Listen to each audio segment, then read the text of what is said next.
یہ کوئی میری لکھی ہوئی نہیں ہے، یہ حبیب جالب کی لکھی ہوئی دھن ہے۔ ایک حشر بپا ہے گھر گھر میں، دم گھٹتا ہے گنبد بے در میں، ایک شخص کے ہاتھوں مودک سے رسوا ہے وطن دنیا بھر میں، رسوا ہے وطن دنیا بھر میں، ابلیس گما انسانوں کی اے دوست سنا کیا لکھنا، کیا لکھنا، ظلمت کو سیاست سر کو سوا بندے کو خدا کیا لکھنا، کیا لکھنا۔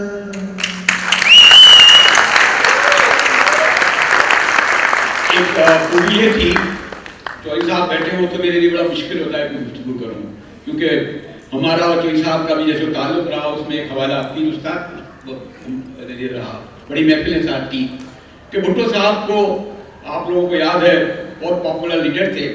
جب اقبال زینب الدین کو پتا ہے کہ جب نواب کالا باغ کی گاڑی گزرتی تھی مال روڈ سے تو پتہ نہیں ہلتا تھا، اتنی دہشت تھی۔ بہرحال بھٹو صاحب ایوب خان کو چھوڑ تو گئے، لیکن انہیں کہا گیا کہ نہیں آپ پاکستان نہیں رہیں گے۔ اور پھر یاد ہوگا شاید ان لوگوں کو کہ بھٹو صاحب جا رہے تھے تو جالب صاحب نے جو نظم لکھی وہ نوائے وقت کے پہلے صفحے پہ آخری صفحے پہ چھپی، وہ سنا وہ 10 کا لکھا، اور وہ کہہ رہے تھے کہ دستے خزاں میں اپنا وطن چھوڑ کے نہ جا، آواز دے رہا ہے وطن چھوڑ کے نہ جا، ارمانیہ کے پھول بھی گو دل فریب ہیں، اپنے وطن کے سر و سمن چھوڑ کے نہ جا۔ بڑی طویل نظم ہے۔ اور اے ذوالفقار، اے ذوالفقار تجھ کو قسم ہے حسین کی کر چھوڑ کے نہ جا۔ تو وہ یہ کہ جب یہ وہ تو چلے گئے، بھٹو صاحب واپس جب آئے تو انہوں نے کہا کہ بھائی جالب کدھر ہے؟ تو کافی ہاؤس میں بیٹھے تھے۔ خیر اس سے پہلے وہ جب جیل میں تھے تو بھٹو صاحب نے 400 ساڑھے 400 روپے چندہ بھی دیا۔ خیر جالب صاحب بولے جب بھٹو صاحب آئے نوجوان کے بیٹھ گئے تو بھٹو صاحب نے کہا جالب بھائی وہ نظم سناؤ جو تم نے ہمارے لیے کہی تھی۔ جالب صاحب نے کہا بھائی وہ تو اس لیے نظم سنائی تھی کہ آپ جائیں نہیں، آپ چلے گئے تو نظم ختم ہو گئی۔ تو یہ اس طرح کی وہ پھر میں نے کہا نا سوری تجھے چوہی صاحب آپ بیٹھے ہیں، بڑا یہ المیہ رہا کہ آپ کو بھی علم ہے کہ بھٹو صاحب کے ساتھ کون کھڑا ہوتا تھا جب وہ ٹرک پر ہوتے تھے، ٹال دیتے تھے بھٹو صاحب، اور آگے چل کر شاید بتاؤں گی، لیکن یہ بھی ایک المیہ ہے کہ حیدرآباد سازش کیس میں 1 سال ان کو قید بامشقت ہوئی اور اس دن پکڑے گئے جب ان کے بیٹے کا سویم تھا۔ یہ بھی ایک تاریخ کا حصہ ہے۔ ہم لوگ تاریخ سے آگے بڑھ جاتے ہیں، ضیاء پر گفتگو کرتے ہیں، اس پر بھی ہونی چاہیے بات چیت۔ اور دیکھیں وہی مصرے کی بات کرتا ہوں، اب اس کا ایک الگ تاریخ ہے۔ اتنے سال ہو گئے لاڑ کانے چلو ورنہ تھانے چلو یا پھر ہر بلاول ہے دیش کا مقروض پاؤں ننگے ہیں بے نظیروں کے۔ جی صاحب یہ جو بات ہے یہ شاعری سادہ سادگی اور شاعروں میں کیوں نہیں ہے؟ مثلا بنگلہ دیش میں جب پیسہ لکھتے جو تہبتہ دل کی کدورت آنکھوں میں اتر آئی تو کچھ چارہ نہ تھا چارہ در کی مان لی۔ جالب صاحب کہتے ہیں نامنظور نامنظور بنگلہ دیش نامنظور نامنظور تو کیا منظور۔ یہ والی جالب کی دنیا اور فیس کی اور جالب اپنے فیض صاحب تو کہہ سکتے تھے کہ کتنی برساتیں لگیں گے ان کے دھبے کھلیں گے کتنی برساتوں کے بعد اور ان میں ذرا زیادہ شاید اپروپریٹ پر کم استعمال ہونے والے الفاظ ہیں۔ جالب کی بگیا لہو لوہان، وہ ہریالی کو آنکھیں ترسیں بگیا لہو لوہان، وہ اس پاکستان پہ ہی اس سچویشن پہ ہی اور طرح سے دیکھتا ہے۔ میں آپ کو ایک چیز جان چلتے چلتے بتاتا ہوں، بڑی جلدی سے ذرا اس سے رکھ رہا ہوں، بٹ جالب کا عہد وہ جاننا بھی بڑا ضروری ہے۔ جالب کا عہد اور ڈاکٹر مبشر حسن کا عہد فرق نہیں ہوتا۔ ڈاکٹر مبشر حسن اپنی فلسفے سے بہت دیر تک اور آپ کے ہمسائے میں جو آپ دیکھ رہے ہیں کہ کتنے وہ آسمان بوس بلڈنگز بن رہی ہیں، آسمان بوس. میں نے ان کا فرض گنڈی صاحب بیٹھے ہیں یہاں، ان کو میں نے کہا کہ ایک آپ تصویر بنائی، انہوں نے فلم بنائی ہے کہ چاند کے گلبرگ اسی طرح کھڑی ہے، اسی طرح کھڑی ہے جس طرح وہ 1969 میں تھی، جہاں پیپلز پارٹی کی بنیاد رکھی، اور اس کے بعد اس کے ارد گرد ہر پلاٹ پہ ایک 15 منزل کا کھڑا ہے. کل غالباً برسی تھی ڈاکٹر مبشر حسن کی، اور وہ اپنی اسی کٹیا میں تھے. جانب کے لیے جب ہم نے بڑی لڑ کے جمع کر کے مشاعرے کر کے پیسے جوڑ کے گھر لیا، تو بڑا مزہ آیا. اس کا بھی گھر لیا ہم نے، سروپا گارڈن آباد کیا تھا. گورنر بعد میں ہوئے شاہد حامد صاحب نے اچھے گھر بنائے تھے انہوں نے، پر وہ ذرا دور شہر سے ذرا باہر تھے. اب ہمارے پاس جتنے پیسے تھے ہم نے جمع کر کے کشور نائی بہت محنت کرتی تھی اس سلسلے میں، اور گنو بھائی، اور وہ ہم نے ان کے لیے گھر لے لیا. اور اب ہم نے کہا کہ وہ چلے شہر کے اندر کہیں رہتے تھے، تو ان کو جب گھر لے گئے تو گھر دکھایا تو بڑے خوش ہوئے. ان کا اپنا گھر تھا. اب سنا ہے وہ اس کی بچے سارے اس کے کاغذات گھما چکے ہیں، پر ان کا قبضہ ہے، ان کا گھر ہے، ان کے پیسے دیے گئے. اس کو کسی نے پوچھا کہ بھئی کیسا گھر لے کے دیا یہ کشور نے تمہیں؟ کشور کا ہماری لیڈر تھی. کہتے کیا گھر لے دیا؟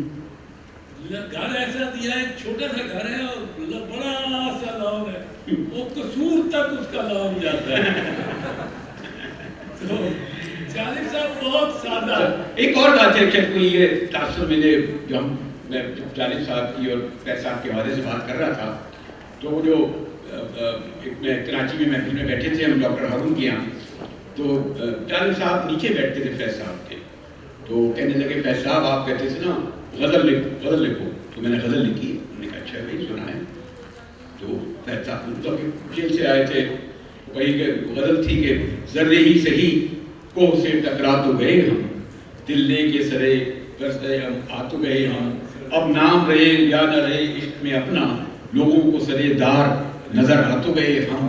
اس پر فیض صاحب نے کہا بھائی تم تو شاعر ہو گئے. تو ایک خاتون بیٹھی تھی پاس میں، تو کہنے لگی فیض صاحب کیسے پہلے شاعر نہیں تھے؟ جہاز صاحب کہتے وہ بیوی تو خاموش رہے، فیض صاحب نے شاعر مان لیا. تو یہ ایک ان کی جو میں تھوڑا ایک ہلکا پھلکے سے واقعات شعر آپ کے ساتھ کر رہا ہوں. بے شمار یادیں کہ میں نے 7ویں ایڈیشن میں کی ہیں. ابھی سوچتا ہوں پھر جیل کی باتیں، جدوجہد کی باتیں، بھٹو صاحب سے تعلق. اور ایک عجیب بات ہے کہ اس شاید کو میں آخر میں آتا ہوں اس شعر پہ، کہ آپ یہ دیکھیں کہ ساری زندگی گزارنے کے بعد غالباً جب 93 میں جب میاں نواز شریف صاحب آئے، اور مجھے یاد ہے میو اسپتال میں ملا تھا، اور شاید آخری غزل بھی ہو کی، تو اس وقت میاں صاحب کا بیان آیا معذرت کے ساتھ، وہ اس طرف نہیں میں کر رہا ہوں مولی والوں، کہ میں اس سلام آیا تھا، انہوں نے کہا سلام والوں میں تمہارے لیے جان دے دوں گا. تو میں وہاں بیٹھا تھا، جالب صاحب نے اسی وقت ایک غزل لکھی اور جنگ والوں کو بھیج دے دی، اور وہ نظر اگلے دن چھپ گئی. اور غزل یہ تھی نہ جان دے دو نہ دل دے دو، بس اپنی ایک بل دے دو.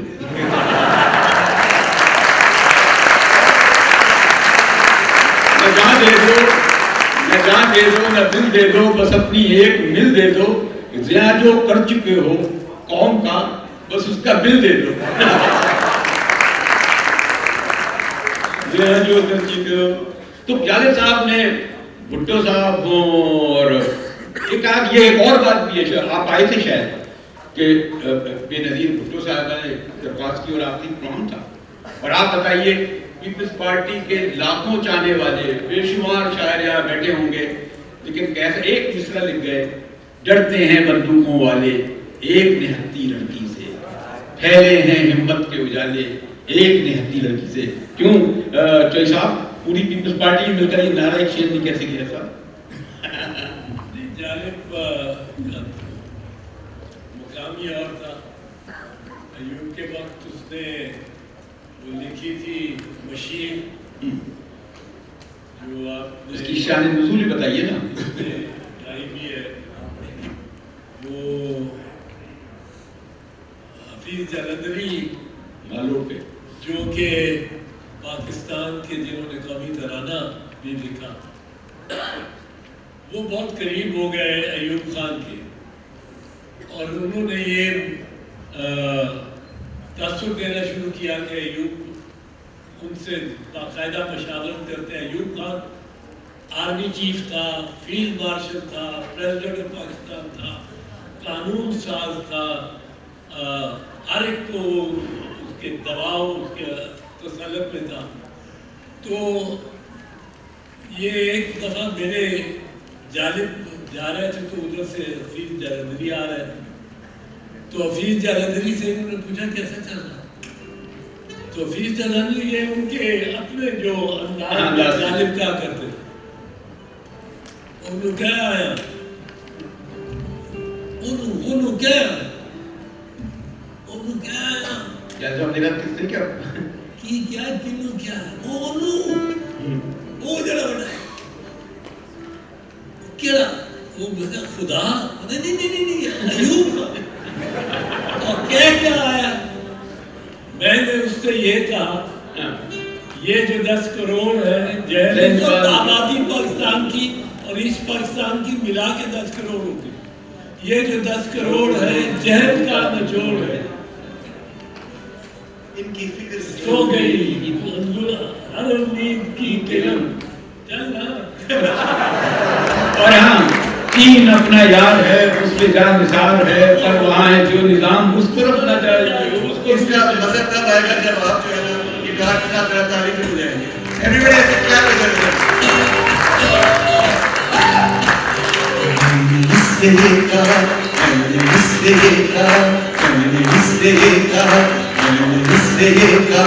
یہ جو 10 کروڑ ہے شہر کا نچوڑ ہے اور ان کی فکر سو گئی، ہر امید کی کرن ظلمتوں میں کھو گئی. یہ خبر درست ہے، یہ خبر درست ہے، ان کی موت ہو گئی. بے شعور لوگ ہے، زندگی کا روگ ہے اور تیرے پاس ہے تو ان کے درد کی دوا. میں نے اس سے یہ کہا، اس سے یہ کہا، میں نے اس سے یہ کہا، میں نے اس سے یہ کہا. 10 کروڑ یہ گدھے جن کا نام ہے عوام کیا بنیں گے. تو یقین ہے یہ وہ ماں. یہ ایک اور آگے وقت کم ہے. جب بھٹو صاحب پاور میں آ گئے آپ کو یاد ہے تو بھٹو صاحب نے دوپہر کے وقت جاوید صاحب کو تلاش کیا، کراچی میں تھے بھی کہاں ہیں، وہ اسٹوڈیو میں تھے. تو بھٹو صاحب نے جاوید صاحب نے فون کیا تو عام طور پر جو ہے ان کا فون ان کا ملازم نورا اٹھاتا تھا. سوری بھٹو صاحب جیل سے رہا ہو کے آئے اور جاوید صاحب بولا، جاوید صاحب نے فون کیا تو نورا نے کہا صاحب اندر ہیں. انہوں نے کہا ابھی تو باہر گزرے گیا پھر اندر ہو گئے. تو شاید کا فیور بہت تھا. بھٹو صاحب کہتے ہیں جی ویسی آ گئے. انہوں نے کہا ہاں جانے بات جاؤ. انہوں نے کہا کوئی میری ملاقات آپ سے 7 بجے کے بعد ہوتی ہے. بھٹو صاحب الیکشن جیت چکے تھے تو جاوید صاحب وہاں پہنچے اور بھٹو صاحب کے لیے تمام لوازمات انہوں نے کیے اور سندھ اور پنجاب کے تمام جاگیردار وڈیرے بیٹھے تھے. تو خیر جاوید صاحب نے شروع کیا تو بھٹو صاحب نے کہا کہ کوئی نظم سناؤ. تو وہ ان کی جو صاحب جو بڑی نظم جو تھی جو بہت چل رہی تھی، جو کہتے کھیت وڈیروں سے لے لو، ملے لٹیروں سے لے لو، ملک اندھیروں سے لے لو، رہے نہ کوئی گالی جا، پاکستان کا مطلب کیا، لا الہ الا اللہ. بھٹو صاحب نے کہا بھائی خاموش ابھی مجھے ابھی الیکشن آ رہے ہیں. اور ایک تو جاوید صاحب کا جلال آپ نے دیکھا ہے، کلاس انہوں نے مارا. تو دیکھا بھٹو صاحب میں لے لو والا ہوں. آپ چاہتے ہیں کہ یہ اگر میں یہ آپ کے جو فیوڈل بیٹھا ہے چانڈیوں واٹوں کو آپ دیکھا ہوں کھیت وڈیروں کو دے دو. یہ جب آپ کے سائیکل والا آئے تو ملے لٹیروں کو دے دو. یہ عزیز احمد آئے تو کہو کہ ملک اندھیروں کو دے دو. میں تو لینے والا ہوں. سننا بھٹو صاحب سناؤ ہاں وہ کالا باغ والی ضرور سنانا, وہ سب باغ والی. تو یہ جو تھی یعنی اس شاعر کو اور یہاں چوہی صاحب کا علم ہے کہ میاں محمود علی قصوری کی کوٹھی پر جب جانب صاحب کو بھٹو صاحب سے پہنچے, پوری نیب چلی گئی تھی نا چوہی صاحب پیپلز پارٹی میں. تو جانب صاحب آئے, انہوں نے کہا قصوری صاحب کے گھر میں مجموعہ کہاں ہوتا, انہوں نے کہا بڑا رشتہ ہے, تو بھٹو صاحب آئے تھے. تو قصوری صاحب نے کہا لوگ یہ جانب بھی آ گئے نیب کی سینٹرل کمیٹی پھر انہوں نے یہ بھی پارٹی میں شامل ہو جائیں گے. اس پر جانب صاحب بھٹو صاحب کہتے ہیں کہ بھائی جانب کو میں نے جانتا ہوں, میرے جلسوں جلوسوں میں کرتا تھا, یہ جو میری پارٹی میں آئے گا. تو جانب صاحب بھٹو صاحب سے کہتے ہیں کہ بھائی میں آپ کی پارٹی میں کیسے آؤں گا, کہیں سمندر بھی دریا میں گرے. تو ایک ان کی شان تھی, پیپلز پارٹی میں نہیں گئے. اور جب دور آیا انہوں نے اپنی وفاداری بھی نبھائی اور شاعری سے کمٹمنٹ بھی نبھایا. یہ کمٹمنٹ کیوں نہیں ہے چودھری صاحب, ایسی نظم کیوں نہیں آتی, ایسی شاعری میں کمٹمنٹ نہیں آتا. اور لائر تحریک آپ نے اتنی بڑی چلائی, نظم بھی آپ کو لکھنی پڑی اس کے لیے. پورے مشرف دور میں کوئی نظم نہیں آئی. جانب کی بات یہ تھا کہ جانب کے پاس حرف آخر ہوتا تھا اور جو وہ کہہ جاتا تھا وہ بات ایک دم الجھن کو سلجھا دیتی تھی, ایک آدھے مصرے میں الجھن کو سلجھا دیتی تھی. 70 کے الیکشن میں یہ جماعت اسلامی نے ایک چلایا, سلوگن دیا اسلام خطرے میں, خطرے میں اسلام ہے, اگر یہ آ گیا یہ سوشلسٹ یہ کمیونسٹ, اسلام خطرے میں. انہوں نے تباہ کر دینا, انہوں نے غرق کر دینا, انہوں نے مسجدیں بے آباد کر دیں گی. اب جانب کا ایک مصرع آیا, پوری نظم آئی, اس کا پہلا ہی مصرع, اس کا ایک خطرہ ہے زرداروں کو, لمبی لمبی کاروں کو, صدیوں کے بیماروں کو, خطرے میں اسلام نہیں. خطرہ ہے زرداروں کو, رنگ برنگی کاروں کو, چوروں مکاروں کو, خطرے میں اسلام نہیں, خطرے میں اسلام نہیں, خطرے میں اسلام نہیں. اور سنائیے جی چوہری صاحب. آپ کی وہ اس نے مطلب حقیقت بیان کرتی ہے. یہ اسلام کا نام استعمال کرتے ہیں اور سیاست میں اور اسلام کا خطر یہ رکھتے ہی دولت بچانا چاہتے ہیں. جانب نے جب بھی بات کی اس نے اس لمحے کو لے کے اور اس کو ایک مصرے میں ڈالا یا نظم میں ڈالا اور انسان کی تربیت کر دی. عام آدمی باقی سمجھنے لگا تھا کہ کمیونسٹوں سے سوشلسٹوں سے یہ اسلام بڑے خطرے میں ہو جائے گا, ہمارا کو اللہ ہم سے لے لیا جائے گا, ہمارا قرآن خدا نخواستہ ہم سے لے لیا جائے گا, یہ آ جائیں گے لادین لوگ. عالم نے کہا بھی اصلی ہے کیا مسئلہ طبقاتی ہے, یہ اپنے آپ کو بچانا چاہتے ہیں اور نام یہ اسلام کا استعمال کر رہے ہیں. تو جانب نے یہ جو جس طرح میں نے عرض کیا پہلے کہ اس نے ظلمت کو ضیاء کہہ کے دم وعدے کر دیا. اس نے لڑتے ہیں بندوقوں والے, ایک نے اتی لڑکی سے اور پڑے ہیں لالے. تو جو ایک اور بات بھی ہے کہ جانب صاحب کو صرف یہ سمجھا گیا کہ سیاسی شاعر ہے, اور آپ کو علم ہوگا کہ اصل میں تو غزل جب انہوں نے یہاں آ کے کہی اور یہی لاہور میں جگر مراد آبادی سالات کر رہے تھے اور انہوں نے کہا کہ محبت کی رنگین یہاں چھوڑ آئے, تیرے شہر میں ایک جہاں چھوڑ آئے, یہ اعجاز ہے اس نے آوارگی کا, جہاں بھی گئے داستاں چھوڑ آئے. اس پر جگر مولانا آبادی نے مائک پکڑ کے کہا کہ اگر ہمارا دور مہکشی ہوتا تو ہم برسر مسارہ رقص فرماتے.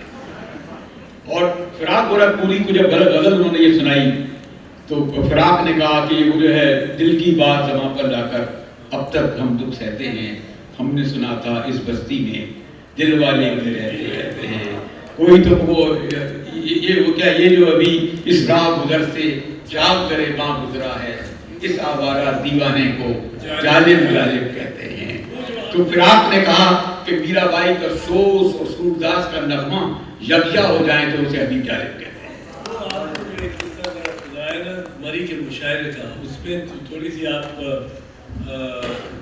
واقعہ میں قطر گئے, وہ واقعہ جو بیان جالب بھی کیا کرتے تھے اور جو جنہوں نے پریزائڈ کرنا تھا مشاعرہ وہ چیف جسٹس ہائی کورٹ نام ان کا چیف جسٹس نکلے شام کو 1968 کی بات سیر کرنے مری مال روڈ پہ, تو جالب بھی نظر آ گیا. ان کا ادھر آ گیا.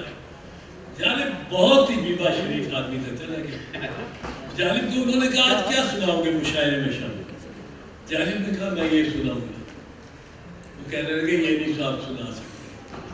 انہوں نے کہا تو آپ یہ تو سنانا ہے, میں نے تو یہی سنانی ہے غزل. انہوں نے کہا یہ موقع نہیں ہے اس غزل کا. جالب کہتے ہیں آپ مجھے موقع پرست سمجھتے ہیں, شاعر تو موقع پرست سمجھتے, میں شاعر ہوں. ان کا پر یہ نہیں شاعر سنانا. اب چیف جسٹس صاحب بیٹھے صدارت کر رہے, اب کسی شاعر کو ناکام کرنا ہو مشاعرے میں تو کسی خاص کر مزاحیہ شاعر کو, بڑا مقبول مزاحیہ شاعر کو دلاور فغار کو بلایا. ہاں جی. اب منتظمین نے کو اپنے جج صاحب نے کہہ دیا کہ یہ ایک شرارت کرے گا, اس کو خراب کرنا. اب اس کے جانب سے پہلے دلاور فغار کو بلایا اور دلاور فغار نے مشاعرہ اٹھا دیا, بالکل اٹھا دیا. تو جانب کو اس وقت وہاں جو مطلع اس نے دیا غزل کا وہ وہاں اس کا وہ بنا یہ کہ وہ جو اس نے کہا کہ یحییٰ خان کی تقریر کر کے اس نے ایوب خان کو یاد کیا اور اس نے جا کے پہلے جو مصرع پڑھا کہ وہ جو ایک شخص یہاں تخت نشین تھا اس کو بھی اپنے خدا ہونے پہ اتنا ہی یقین, بس مشاعرہ تو اس کے ساتھ ہی اٹھ گیا. جالب کہتا ہے اور باقی بھی راوی ہے کہ جالب نے غزل ختم کی اور جالب باہر نکل گیا اور مری مال روڈ پہ آ گیا اور سارا مجمع اس کے ساتھ, جیسا بھی وہاں بیٹھے رہ گئے اور منتظمین ہی بیٹھ گئے. اور یہ بھی جو بتایا نا کہ خواتین کے لیے جو ابھی جالب نے لکھا اور جدوجہد کی, مار بھی کھائی مار روڈ پر, اس کے بارے میں وہ بیٹھی ہوئی ہے ہاں وہ جلوس بھی تھا. لیکن ایک اور جو جیسے میں نے کہا نا کہ جب چودھری صاحب موجود ہیں اور واقعات کا ایک لامتناہی سلسلہ ہے, میں سوچتا ہوں کہاں پہ رکوں اور کہاں پہ کروں, کون سا ایشو ہے اور کون سی بات ہے, غزل کی بات, دستور کی بات. لیکن جو ایک بنیادی بات جو جالب صاحب کے حوالے سے, بلکہ میں یہ چاہ رہا ہوں کہ تھوڑا آپ کریں پھر میں اور اپنی یادوں کو تازہ کروں جو تم نے لکھی ہے, جو پڑھی ہے جو جالب صاحب کو. کیا چیز خطرے والی رہ گئی کرو, خطرہ اسلام والی, اس میں اگلا مصرع ایسا تھا کہ آج ہمارے یاروں سے لرزائے بقائے بانوں میں بک نہ سکیں گے حسرت اور ماں اونچی سجی دکانوں, اونچی سجی دکانوں میں, اونچی سجی دکانوں میں, اونچی سجی دکانوں میں. خطرہ ہے پٹ مارو تو مغرب کے بازاروں کو, چوروں کو مکاروں کو. خطرے میں اسلام نہیں, خطرے میں اسلام نہیں, خطرے میں اسلام نہیں.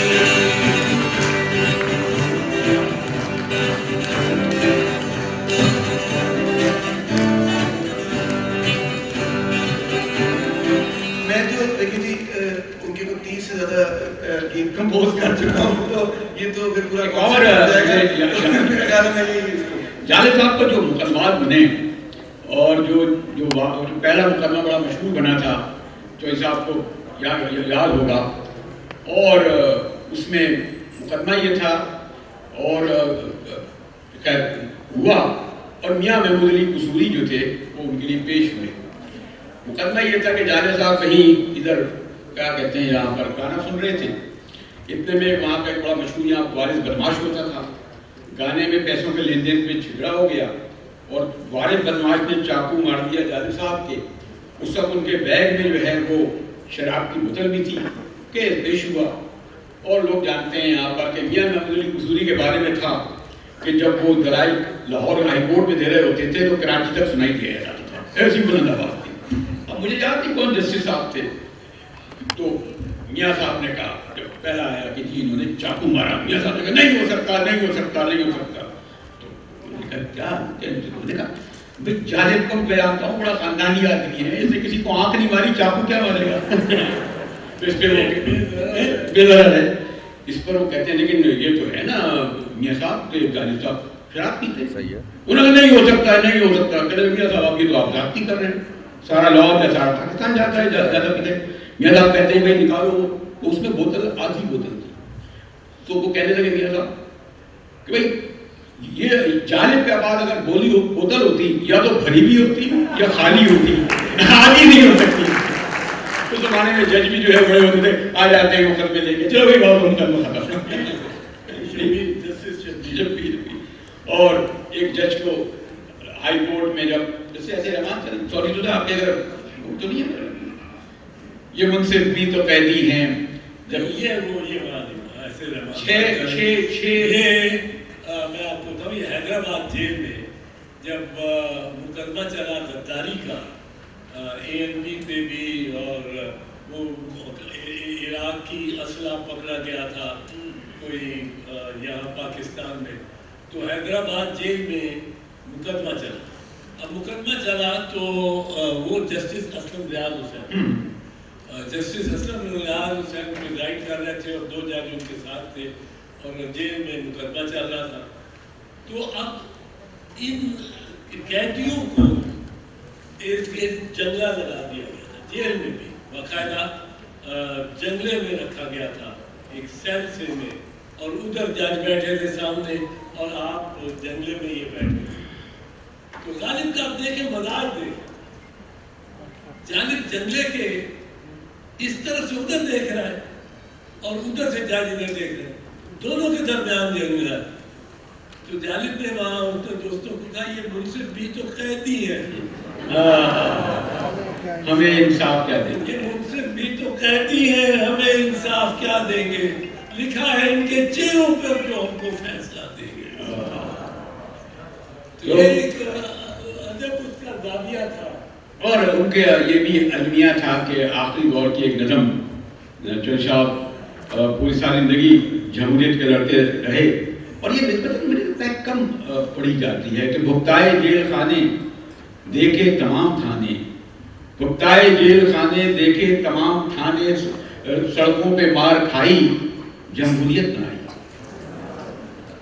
چڑھائی ہم پہ فوجیں توفہ کی جیسے لہریں، کچھ بھی رہا نہ باقی ساغر صبح نہ ساقی جمہوریت نہ آئی۔ ہے چچا صاحب، ہے نا؟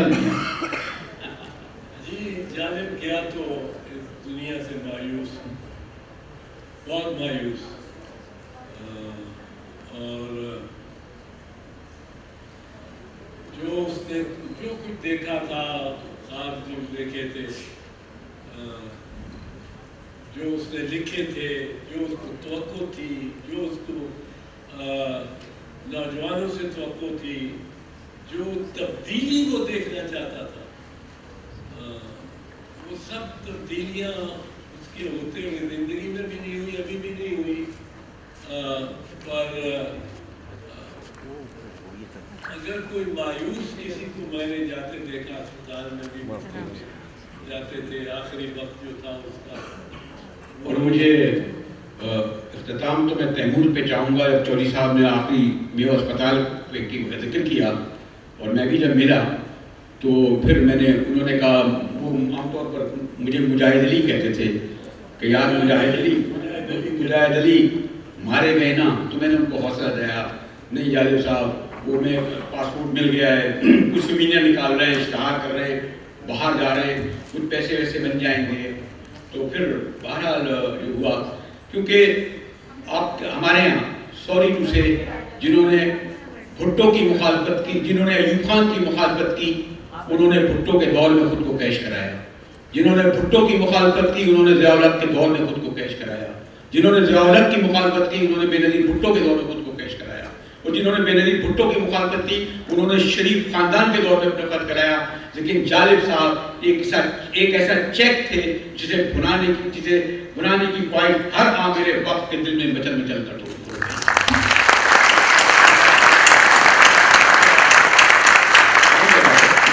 اور اسی لیے میں نے کہا جالب صاحب آپ کو مارا جانا تھا. چلیے بھٹو سے بہت لڑائی ہوئی تھی, اس کی بیوی سے, بے نظیر بیوی سے ہی پوچھ لیتے, بیوی سے بھی لڑائی ہو گئی تھی. تو آخر میں مجھے یاد ہے, چوہدری صاحب آپ کو بھی یاد ہے کہ چودھری شجاع سے تو آپ کی دوستی تھی, اور آپ ان کے آخری وقت میں تکیے کے نیچے 5 لاکھ کی رقم چھوڑنے آئے. تو جالب صاحب نے کہا اس عمر میں آپ یہ مجھے دینے آئے ہیں, الٹا ان پہ مصرع لگا دیا, نہ جان دے دو نہ دے دو, بس اپنی ایک مل دے دو. تو جالب صاحب نے کہا نا ایک ایسا چیک تھے جسے بنانے کی فائل ہر عامر وقت کے دن اتر ہو گئی. بدقسمتی سے پاکستان کے شاعروں نے, ادیبوں نے, دانشوروں نے جب جب موقع آیا جو ان کی قیمت لگی اس قیمت میں وہ کم یا زیادہ پر فروخت ہو گئے. افسوس کہ دوسرا جالب نہیں ہوگا. اور اسی لیے میں کہتا ہوں کہ کوئی تو پرچم لے کر نکلے اپنے غریباں کا جالب, کوئی تو پرچم لے کر نکلے اپنے غریباں کا جالب, چاروں جانب سناٹا ہے دیوانے یاد آتے.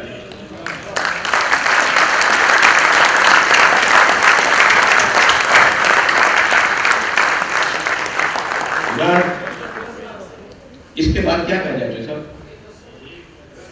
سوال تو کوئی سیشن تو نہیں ہے, تمہاری نظم میں ختم کر دیتے ہیں. کوئی چلیے کوئی اس کے بعد چاک کو میں کہتے ہیں. اچھا پھر میرا خیال ہے کہ جو کسی سے مشہور نظم ہے وہ ہم اکٹھے مل کر گاتے ہیں, ٹھیک ہے, جو جس سے ہم نے شروع کیا تھا اسی سے گاتے ہیں. میں نے اس نہیں ایسے دستور دیپ جس کا محلہ ہی میں جلے, چند لوگوں کی خوشیوں کو لے کر, وہ جو سائے مسلم کے تلے, ایسے دستور کو صبح نور کو میں نہیں مانتا, میں نہیں جانتا. آپ ہی دستور کو صبح نور